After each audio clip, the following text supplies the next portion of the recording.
This is where we wanted to, government will act as a facilitator, democratization of our generation, and also ultimately we want to go 100% green energy. Andhra Pradesh is having one advantage, that is sunlight, biggest advantage for India. And also we are very fortunate, we are having excellent opportunities for wind energy and also pumped energy. These three advantages, we can use it properly. Andhra Pradesh will be a hub for green energy and green hydrogen. As on today, NTPC and the government of Andhra Pradesh entity, Genco, they are working green hydrogen project in Vishaka. Ultimately, they are going to invest 2 lakh crores on green hydrogen. You can see the scope of future. And also one Greenco has come forward. They are also working green hydrogen at Kakinada. So this is one area where I am working optimization of energy or fuel. EV vehicles is a reality. Domestic, agriculture, commercial, industry, everything forward that to green energy. We want to set up green corridors for transmission of green energy also. That will work it out. There you have to bring technological reforms, how to go about. Then finally, another thing, product perfection. This is where I am saying in India, we are using products, our products are not global products. Now all of us has to project and concentrate how to make best products. That is where we are working product perfection and also brand promotion. Ultimately, we are giving special incentives for brands and product perfection. In this regard, we want to promote one family, one entrepreneur. Earlier, I gave a slogan, one family, one IT professional. Today, I am giving a slogan, one family, one IT, one entrepreneur. It is possible. This is where we are nurturing in a big way. And finally, with all these things I want to achieve, deep tech in all walks of life. Then nobody can stop us if we adopt everything here. This is where I am saying deep tech, cloud data is available on cloud, artificial intelligence is matured, real-time data will collect real-time, sometimes traditional way. Even I remember very well, in Gandipeta, that is 84, 85, my party headquarters, at that time my founder, President N.T. Ramarao was there. We used to work from there. Computers, big room, standalone systems, not integrated, all these things. Computer won't work without power. So compulsorily with not power, with AC. We created AC room for that. But my father-in-law, the then Chief Minister, didn't have AC. But computer had AC at that time. Today you are seeing total transformation. You can imagine not only now, from 1984, I am working with technology, how to transform, how to use in party, not only government, in party affairs also we have used. So this is where I am creating now Ratan Tata Innovation Hub. I want to give inspiration. During his lifetime, he created a big empire. At least during our lifetime, 1/10 of that you can achieve. You can aim it, it is possible. But today environment, I'm telling you, technology has become a big handy for everybody. Earlier, people used to talk about digital literacy and also so many approaches. Now, all these things are available.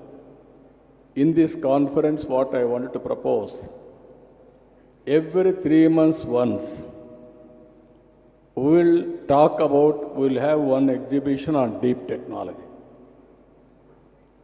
Andhra Pradesh will give you all the information on sandbox. You can go through. Imagination sky is the limit. You come with use cases. We are prepared to implement with total spirit. It is cost effective, it is useful, and also it will be advantage for the society. I am assuring you, we will implement in total. Finally, we will give you proof of concept. Then you can scale it up nationally, internationally. That is your leadership quality. That is how I want to promote this technology in a competitive world. For this, all academicians, universities has to join. IT professionals has to join in this experiment. And also companies has to join. One is commercial enterprises you have to promote, and also social enterprising also you have to promote in a big way. That is where it will be beneficial, it will be sustainable. So I am very happy. I started this exercise. I am a student today. I am listening everything from you. One day I am spending only to listen from you, what all you say, then which are all relevant for my government, for the common man, betterment of their life standards. I am prepared to implement immediately. That is the purpose I am spending. I am earmarking complete day to listen from you. You also come back how to create that ecosystem. If you see today, Hyderabad ecosystem is very, very powerful. Starting with IT, going further with BT, again pharma, again finance, insurance regulatory authority, headquarter was in Delhi. I was able to shift from Delhi to Hyderabad. Only one reason. Nobody was willing there in Delhi to give land for campus. I am prepared to give land, I offered. At that time, the chairman from Tamil Nadu, he was also willing, Rangachari. Then immediately it has come to Hyderabad. Now that is the financial district. At that time, one example I am telling you, Pharma Export Council.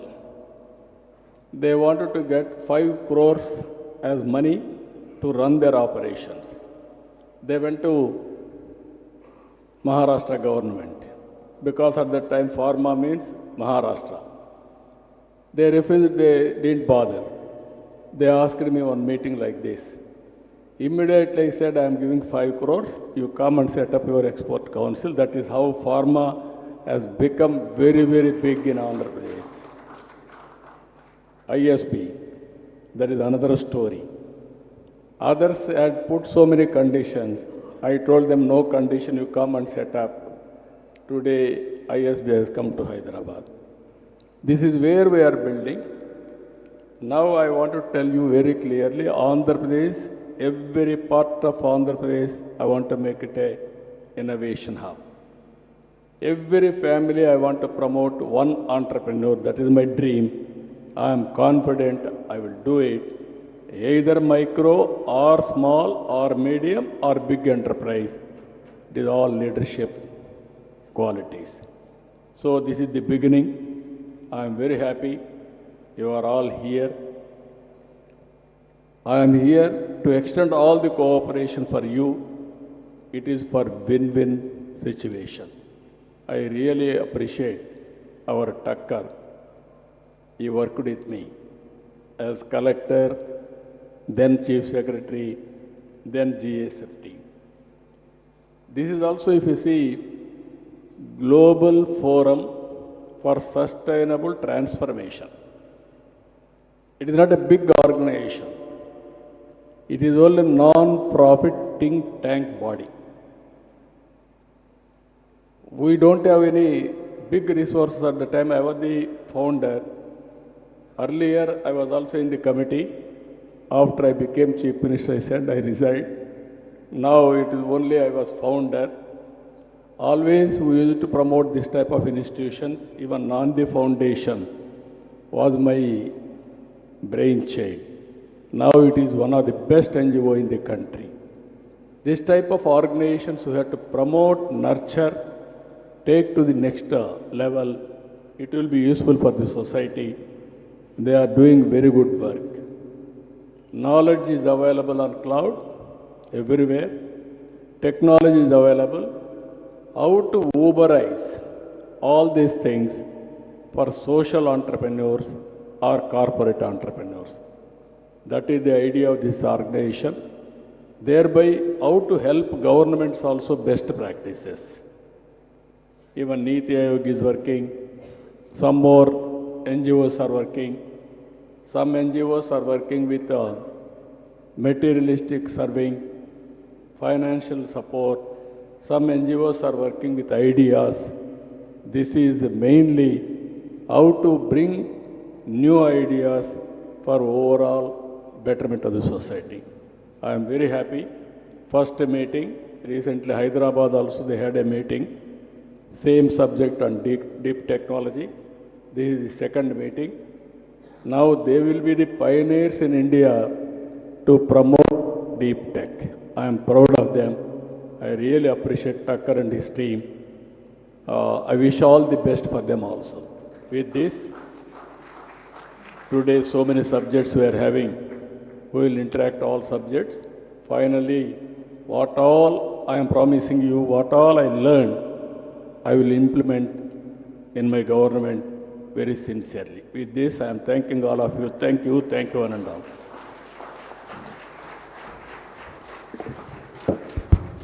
Thank you very much, Honorable Chief Minister, sir.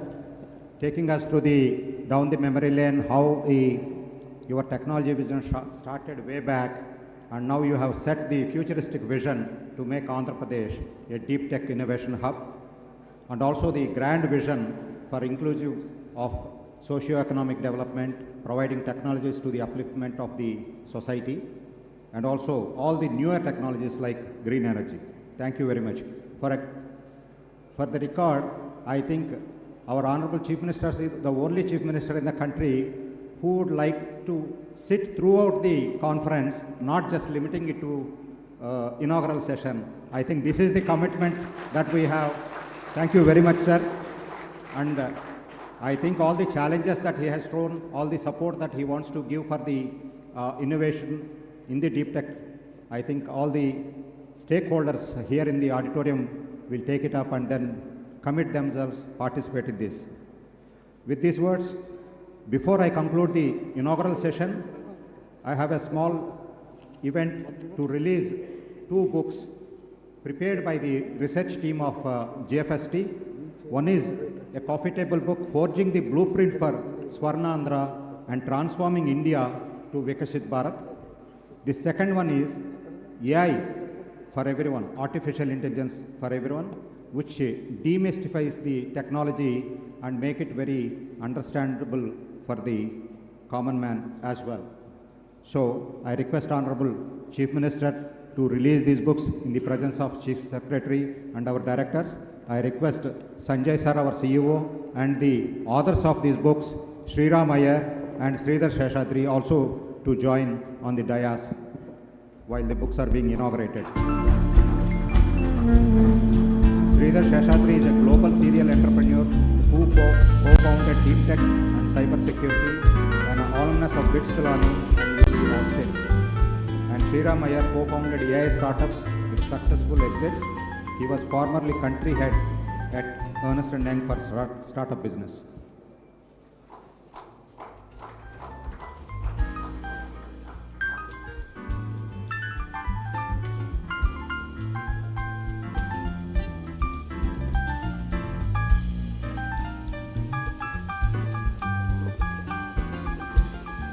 So in record time, our GFST team did the research and then provided this book. These books will be available on GFST website. Please visit and download and go through the statistics and the data and the insights that it provides.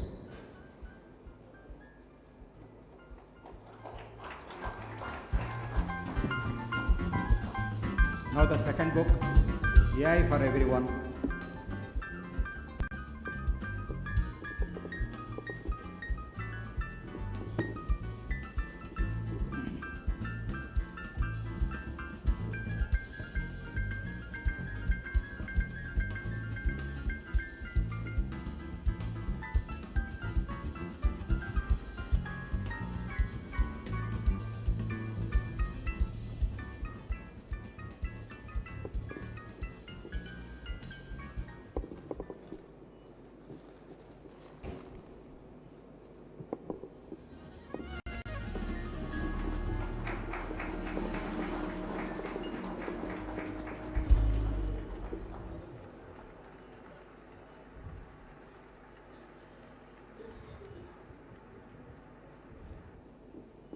Thank you very much, sir. Now the inaugural session comes to an end. I request Honorable Chief Minister, sir, to remain on the dais. Other dignitaries will be seated in the audience. We will move on to the next presentations. There are some minor changes in the program for the logistic purposes. Now I would like to invite Dr. Rakesh Kalpala from AIG Hospitals. AIG Hospitals is collaborating with government and institutions like ISB to redefine healthcare innovation with AI. To talk more about this, I invite Dr. Rajesh Kalpala from AIG Hospitals. Subsequent to his presentation, he will be joined by Dr. Pratik Sharma from American Society of Gastrointestinal Endoscopy. Over to you, sir. Thank you, everyone. Honorable Chief Minister Garu, Nara Chandrababu Naidu Garu, and all the dignitaries of the stage, of course, no, but on the stage as well. So without wasting time, what I will do in the next 15 minutes is I would call upon, it's an honor and privilege for me to call upon Dr. Pratik Sharma. He is the President of American Society of Gastrointestinal Endoscopy and also Chair of Artificial Intelligence in US. So he will be delivering a talk on AI in healthcare. Subsequently, we'll just showcase what we are and what we are going to do and envisage with the government of Andhra Pradesh and other stakeholders. So I would invite Dr. Pratik Sharma onto the stage to deliver his talk, followed by a 5-minute presentation by me on what we are doing. Pratik, over to you, please.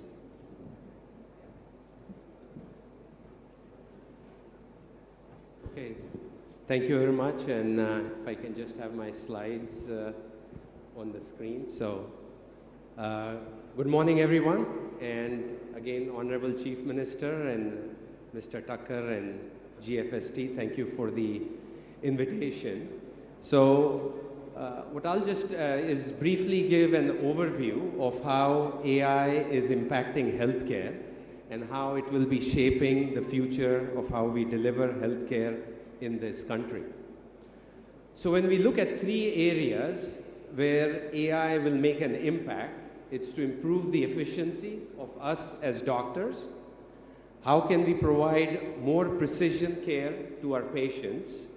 And then from a hospital perspective, how can we scale it up so that this is not just in small clinics, small hospitals, but virtually throughout the country. So that is the concept. So let's just look at it one step at a time and talk about how this can impact us or show it in this.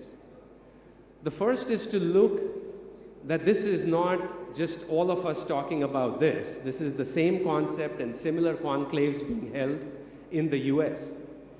You can see the amount of investment of AI in healthcare in the US.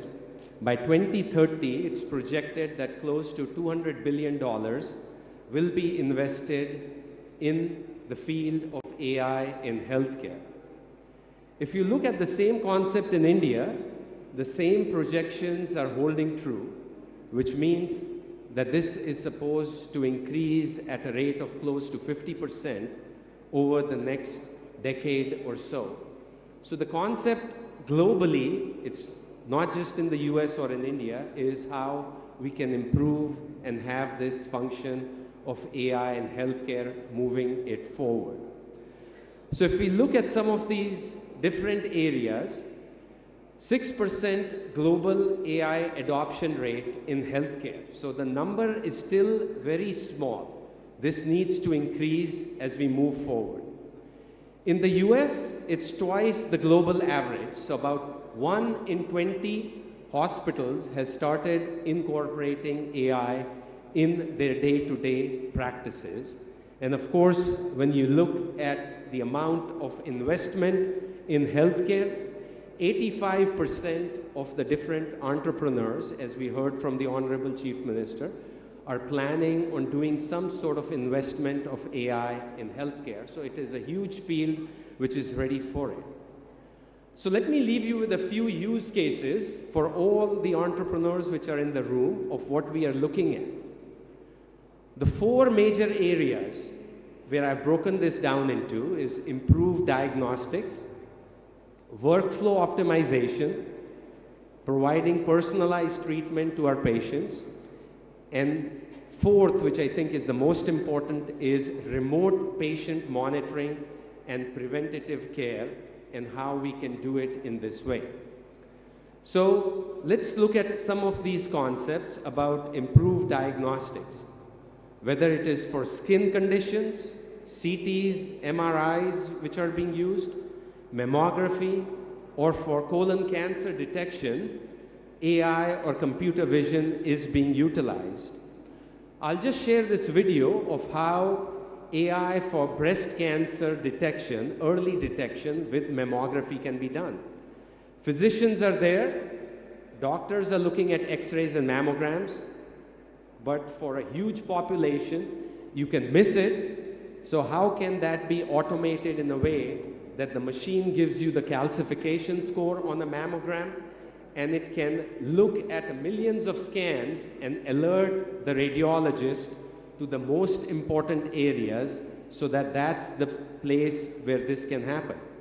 I was talking to the Principal Secretary about similar cervical cancer screening, oral cancer screening that the government of Andhra has undertaken right now to do it. For workflow optimization, whether it's scheduling of patients, whether it is AI-assisted documentation of the notes, because most of the doctor's handwriting nobody can understand, so it's important that it's very legible and clear.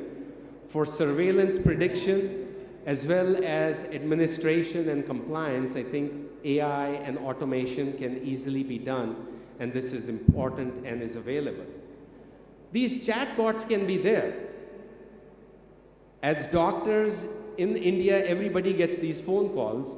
Why can't we automate this process in which anybody from rural Andhra can get on their smartphone and fix an appointment with the specialist that they want? Here I'm talking about the social security number in the US, but it can be the Aadhaar card number, so that you know that you're talking about the right patient for the right diagnosis with the right doctor who is there, and saying that this is the appointment which is available, are you willing to take that, so that the patient does not have to be on the phone for half an hour with some scheduling who does not know as to what the next step in this is. Personalized treatments. This is a company in the US in which they have their own signature, genetic signature, for all the cancers which are listed there. And based on that genetic signature, it can predict which patient will respond to which type of therapy, with degree of accuracy. So this is the personalized care that we can provide, rather than doing the same chemotherapy for every patient with cervical cancer. It should be individualized, because all of us are very different in our genetic makeup, and this is available right now. Finally, I think what is critical is this type of AI-driven remote care. So the doctor does not have to be there in front of the patient all the time. With smartphones, with iPads, computers, this can happen remotely. The patient's weight can be checked the blood pressure can be checked by instructions which are given by the computer to the patient remotely from thousands of kilometers away, and the diagnosis can be made remotely so that you are saving time for the patient who cannot travel hundreds of kilometers in a bus and does not have access to specialists in very remote areas. So this can be done very remotely and is available right now for us to be able to implement in all of these areas. So AI-driven remote healthcare is also available. Finally, all of us have all these technologies which are wearable technologies. There are small sensors which you can wear, and the amount of sweat going into that sensor can predict whether you are due for a flare of your inflammatory bowel disease, or whether your blood glucose is going to be higher in the next 6 hours or not. So we have this whole IoTs which are available, which should be linked with healthcare right now. And of course, this will have a major impact on efficiency and cost savings. It will generate more revenue, just as we heard, rather than cost more in the short run, but it will be revenue growth. And finally, we have to keep the patient at the center of all of this. This is not about us as doctors or about you as entrepreneurs. This is all about providing for the patient who is at the center of this.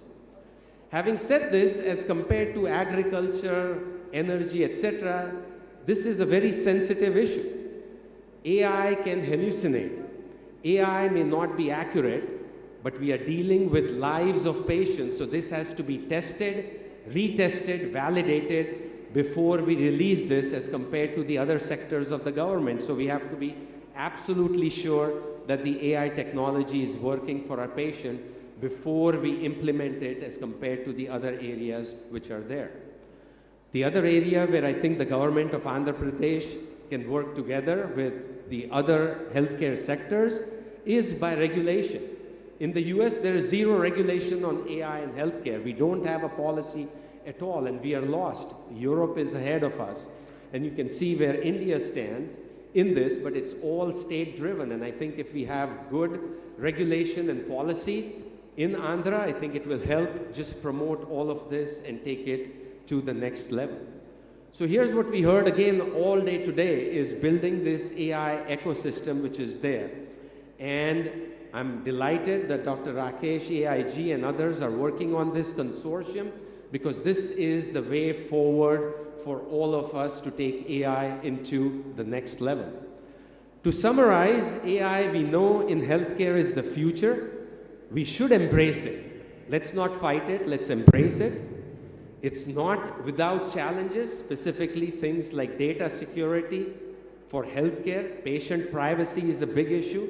So we want to make sure that when all stakeholders align, we can conquer it very easily. And the healthcare, the future is extremely bright and promising, provided we channel it in the right way. So again, on behalf of all of you, thank you very much for having me. And again, my pleasure to be here with all of you. Thank you very much.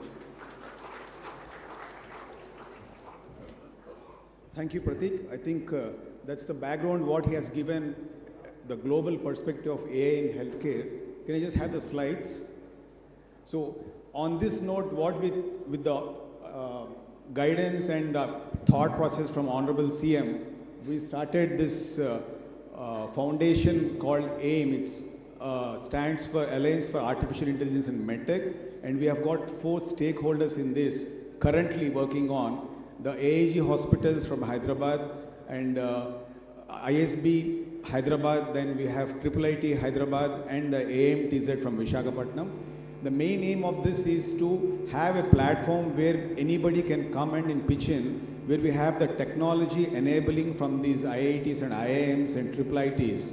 And then the business thought process will come from the ISB, and we as validators for the clinical knowledge, and then we have the volume. So we will be doing the validation of the ideas and thought process in terms of technology.